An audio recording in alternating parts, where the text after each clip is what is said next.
Smog से परेशान आवाम के लिए अच्छी खबर यह है कि स्मॉग में किसी हद तक कमी आई है। इसी पर बात कर लेते हैं। डॉक्टर एजाज अहमद साहब हमारे साथ मौजूद हैं, माहिर माहौलियात हैं। डॉक्टर साहब, आपको वेलकम कहेंगे पाकिस्तान मॉर्निंग में। स्मॉग में क्या वाकई कमी आई है या फिर ये हमारी गलतफहमी है, और इसकी वजूहत आपकी नज़र में क्या है? क्या मौसम में तब्दीली की वजह से हुई है या फिर जो ग्रीन लॉकडाउन लगाया जा रहा है, हुकूमती इकदाम हैं, ये वजह बन रहे हैं इस कमी की? जी, बहुत शुक्रिया। मेरे ख्याल में ये कम्बिनेशन है बहुत सारी चीज़ों का जो हो रही हैं। मौसम में थोड़ी बहुत जो तब्दीली आई है, एक ये भी वजह है। जो हुकूमती सतह पर जो मुख्तलिफ कोशिशें हो रही हैं वो भी उसमें उसका किरदार है। देखें, बात ये है कि जो सबसे बड़ी जो इसकी जो वजह है वो ट्रांसपोर्ट सेक्टर है। ट्रांसपोर्ट सेक्टर गो के हम इल्ज़ाम जो हैं वो स्टबल बर्निंग पे को भी लगाते हैं और भी मुख्तलिफ चीज़, उनका कंट्रीब्यूशन ज़रूर है। लेकिन ये है कि तकरीबन 70 से 80% जो अर्बन यूनिट लाहौर की रिपोर्ट पिछले साल की है शायद, उसके मुताबिक 83% जो कंट्रीब्यूशन है वो आपका ट्रांसपोर्ट सेक्टर से आता है। अब आपने जो लॉकडाउन लगाया है उसकी वजह से जो गाड़ियों की मूवमेंट है उसमें बहुत कमी आई। उस कमी की वजह से उसके असरात जो हैं आपको नजर आना शुरू हो रहे हैं। जाहिर है कि वो एक दो दिन तो डॉक्टर साहब, आने वाले दिनों में अगर हम देखें तो बारिशों की भी नवीद सुनाई गई है कि 14 से ऑनवर्ड आगे बारिशें होंगी।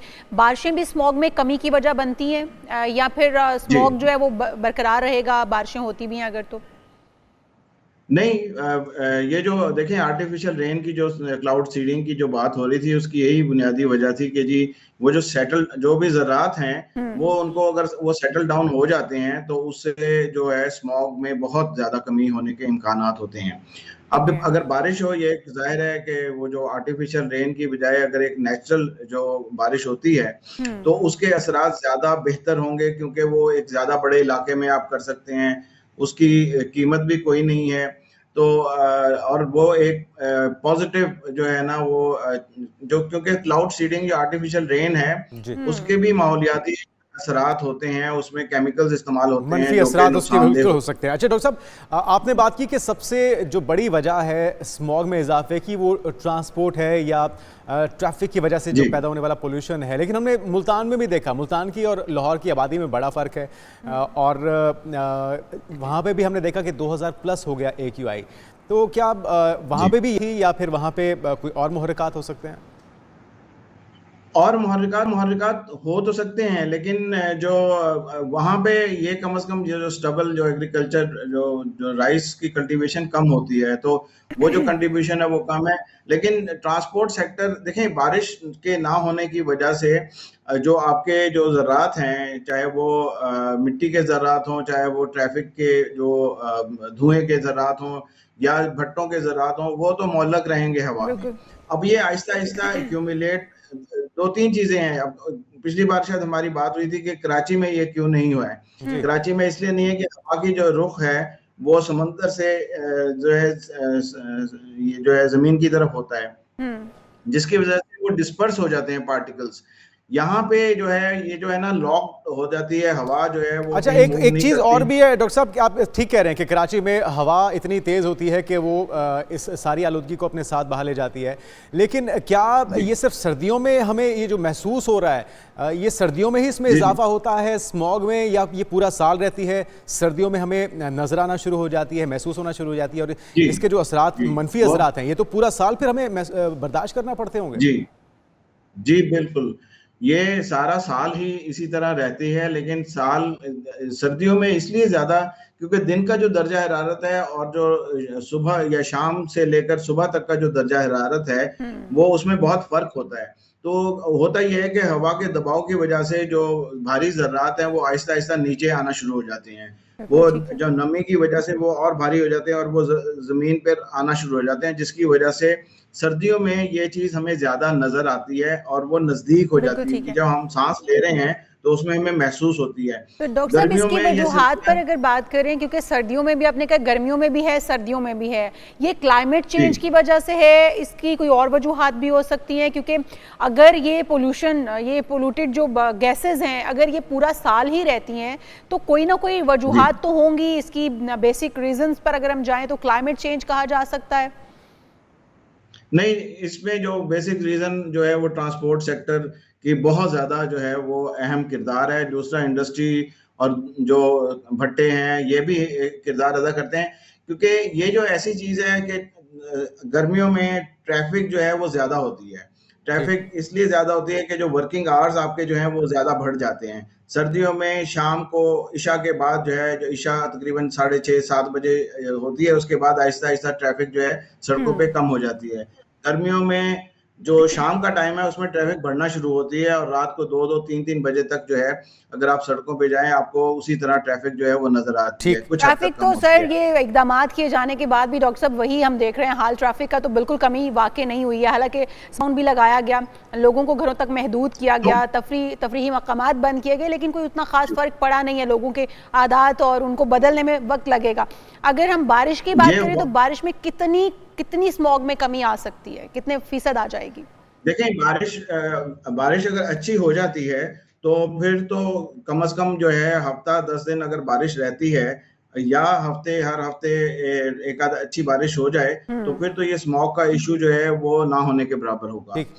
लेकिन अगर बारिश जो है कहीं स्कैटर्ड होती है, थोड़ी सी इधर होती है या बहुत बहुत कम होती है, तो उसमें फिर यही है कि एक आध दिन जो है वो उसके बारिश के असरात होंगे, उसके बाद दोबारा। एक तो हम बारिश का इंतजार कर रहे हैं डॉक्टर साहब कि बारिश हो, उसमें कुछ मजीद कमी आए मौसम। और क्या तरीका, मुस्तकिल हल क्या हो सकता है स्मॉग में इस आलूदगी में कमी का, और हम इंडिविजुअली एक शहरी के तौर पे क्या किरदार अदा कर सकते हैं? हुकूमत तो कोशिश कर ही रही है। जी, देखें, आई थिंक एक चीज जो है, अगर दोबारा भी देखें कि रिसर्च जो बताती है कि आपकी ट्रैफिक की वजह से ये जो पोल्यूशन है, उसमें जो हमारी जिम्मेदारी है वो ये है कि आपकी गाड़ियां जो हैं जो आप वो लेकर आते हैं, क्या ज़रूरी है कि आप उसको इस्तेमाल करें। पब्लिक ट्रांसपोर्ट कम से कम लाहौर में तो बहुत बेहतर जो है वो अवेलेबल है।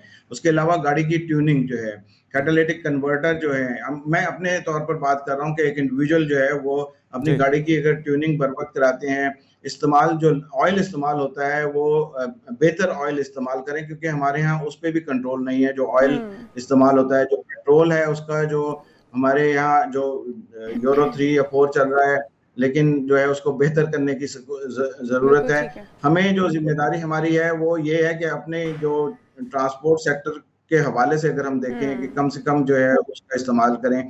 जितनी बहुत अगर अर्जेंट है, फैमिली है, एक बंदा जा रहा है, उसकी बजाय कार पूलिंग जो है हम कर सकते हैं चीजें तो। लेकिन बहुत ऐसी हैं छोटी छोटी जो की जा सकती हैं, लेकिन जिस तरह अभी आपने कहा था कि हमारे यहाँ गवर्नमेंट ने लॉकडाउन, जो ग्रीन लॉकडाउन लगाया, उसके बावजूद जो है हम लोग नहीं सुधरे।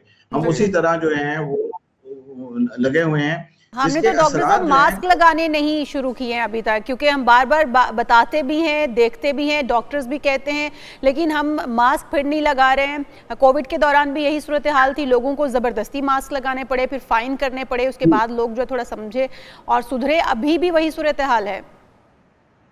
मेरा ख्याल है जो आपने फाइन की बात की है ना, ये इसको हम जो जुबान समझते हैं वही जुबान जो है हमें इस्तेमाल करनी चाहिए। आई एम सॉरी टू से, लेकिन ये है कि हम अगर जब तक फाइन नहीं होंगे तो, और फाइन भी बड़े फाइन, मतलब अगर एक गाड़ी जो है उसकी भारी जुर्माने, अगर उसकी ट्यूनिंग जो है वो उसको चेक करें कि कब करवाई थी लास्ट टाइम और अभी साल हो गया या 15 महीने हो गए हैं, तो उसको जुर्माना करें या आप वार्निंग दें, और उसके बाद बिल्कुल आप सही कह रहे हैं कि बातों से हम समझने वाले नहीं, हमें सख्ती से ही समझाना पड़ेगा, जुर्माने आयद करने पड़ेंगे। और ये जो एक सर्वे आया डॉक्टर साहब के लाहौर में रहने वाले अपनी ज़िंदगी के 4 से 5 साल या 4 से 7 साल कम कर रहे हैं इस तरह की आबोहवा में रहते हुए, ये इसमें कितनी सदाकत है? ये तकरीबन ये मेरे ख्याल में 3 साल पहले ये स्टडी हुई थी।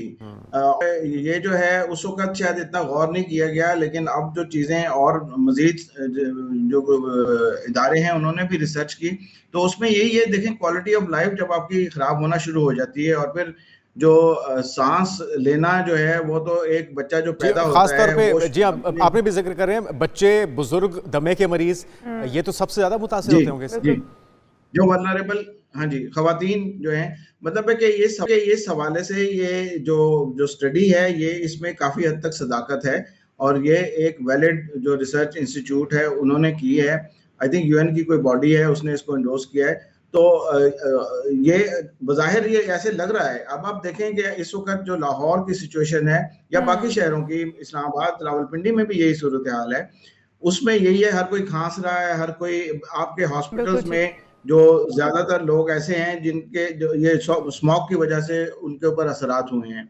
तो आपकी अगर ज़िंदगी की जो क्वालिटी ऑफ लाइफ अगर सफ़र करना शुरू कर देती तो अल्टीमेटली जिस शख्स ने, वो तो कहते हैं कि जो अल्लाह ने जितनी लिखी है वो होके रहेगी, लेकिन मेरा ख्याल है कि वो हमें ये भी कहा गया है कि आप जो है एहतियात बरतें, आप ऐसे काम करें जो कि माहौल या कम से कम दूसरे लोगों के लिए तकलीफ दे ना हो। डॉक्टर साहब, माहौलियाती आलूदगी जो है ये बेसिकली दरख्त लगाए जाएं उससे कम हो जाएगी, क्योंकि ट्रैफिक तो हम उसके ऊपर कम करेंगे। हम ट्रैफिक के ऊपर अगर हम कोशिश भी कर लें तो कितने लोगों को आप जो घरों तक महदूद कर सकते हैं या एक एक गाड़ी को बाहर निकलने से रोक सकते हैं। तो फिर हम इसको किस तरीके से लॉन्ग टर्म फ़ायदा कोई हासिल कर सकते हैं? क्या हम दरख्त ज़्यादा लगाएं? क्योंकि इस शहर को, लाहौर को बागों का शहर कहा जाता था, बागों से मंसूब किया जाता था। यहाँ पर इतने पार्क्स, इतनी ग्रीनरी थी। आप क्या समझते हैं, दरख्तों का फुकदान शुरू हो गया है, कटाई शुरू हो गई है, उस वजह से है या फिर कोई और मुहर्रकात भी हो सकते हैं इसमें? इसमें एक चीज नहीं है, बहुत सी चीजें हैं, लेकिन दरख्तों के हवाले से जिस तरह आपने कहा, एक बहुत अहम है कि दरख्तों का जो किरदार है वो सिर्फ छांव प्रोवाइड करना नहीं होता। दरख्तों के किरदार जो है वो बहुत ज्यादा वसी हैं। वो दरख्त जो है आपका जो कार्बन डाइऑक्साइड का सबसे बड़ा सिंक जो है वो है, ऑक्सीजन आपको प्रोवाइड करता है। अब शहर जो बढ़ रहे हैं, अब आप ये देखें लाहौर जो है वो हर तरफ से दूसरे शहर के साथ जो है वो तकरीबन मिलना शुरू हो गया, शेखुपुरा के साथ लग गया, वो जो शादरा है वहां से आगे चले गया। इसी तरह जो आप इस तरफ चले जाएं सुंदर और इस तरफ चले जाएं वहां, तो हर तरफ से कसूर के साथ जो है वो लग गया। आपकी अर्बन प्लानिंग जो है वो सही तरीके से नहीं हुई, कच्ची आबादियां ज्यादा बनना शुरू हुई और फिर क्या हुआ कि at the cost of greenery आपके जो इलाके जहाँ पे फसलें होती थी, जहाँ पे बागात होते थे, वो खत्म हो गए और वहाँ पर इमारतें बन गई हैं, सोसाइटियाँ बन गई हैं। डॉक्टर साहब, अगर हम यहाँ पर लगाएं प्योरीफायर्स, जो कि बड़े बड़े प्योरीफायर्स लगाए जाते हैं, मुख्तलिफ ममालिक में भी लगाए गए, ये प्रैक्टिस की गई, जब वहाँ पर इस तरह की पोल्यूशन और इस तरह के स्मोक का सामना उन्हें करना पड़ा, तो क्या यहाँ पर कारआमद साबित होंगे? हम यहाँ पर अगर लगाते हैं तो लाहौर को साफ कर सकते हैं या दीगर शहरों मुस्तकिल हल भी हो गई है? जी, ये देखें, एक तो ये है कि मेरा ख्याल है कि चौथे पांचवें एक हफ्ते के अंदर अंदर चोरी होना शुरू हो जाएंगे अनफॉर्चुनेटली, लेकिन यस एक हल हो सकता है, लेकिन ये कोई एक बहुत देरपा हल इसलिए नहीं है कि जो एक तरफ तो हम दरख्त काट रहे हैं जो कि यही काम जो है कुदरती तौर पर कर रहे हैं। दूसरे ये है कि इसके लिए आपको जाहिर है जो प्योरीफायर है उसके लिए भी आपको फिर केमिकल की जरूरत होगी, उसके लिए आपको एनर्जी की जरूरत होगी, उसकी अपनी जो है जो फुटप्रिंट है वो भी जो है वो होगा। एक हल जरूर है, ये इसी तरह ही है कि आप एक मरीज को जो एलोपैथिक जो मेडिसिन है वो दें। बहुत शुक्रिया डॉक्टर एजाज अहमद साहब आपके वक्त के लिए, और उम्मीद करते हैं हुकूमती इक़दामात के साथ साथ शहरी भी अपनी जिम्मेदारी का मुजाहरा करेंगे, इसमें कंट्रीब्यूट करेंगे ताकि स्मॉग में कमी आए, पॉल्यूशन में कमी आए और माहौल बेहतर हो सके।